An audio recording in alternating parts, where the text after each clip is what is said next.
নারায়ণগঞ্জের সিদ্ধিরগঞ্জ থেকে মিয়ানমারের আরাকান রোহিঙ্গা স্যালভেশন আর্মির প্রধান আতাউল্লাহ সহ ৬ জনকে গ্রেফতার করেছে র্যাব। এই সময় তাদের কাছে নগদ ২১,৩৯,১০০ টাকা, একটি ধারালো চাকু ও একটি স্টিলের ধারালো চেইন উদ্ধার করা হয়েছে।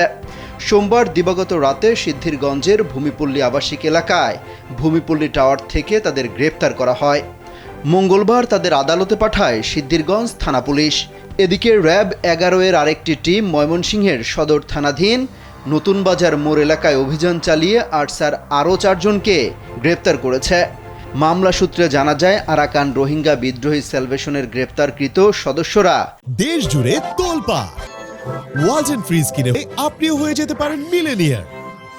নারায়ণগঞ্জ ও ময়মনসিংহে নাশকতা অপরাধমূলক কর্মকাণ্ড পরিচালনার উদ্দেশ্যে গোপন বৈঠকে মিলিত হয়েছিল। পরে গোপন সংবাদের ভিত্তিতে তাদের গ্রেপ্তার করে র্যাব।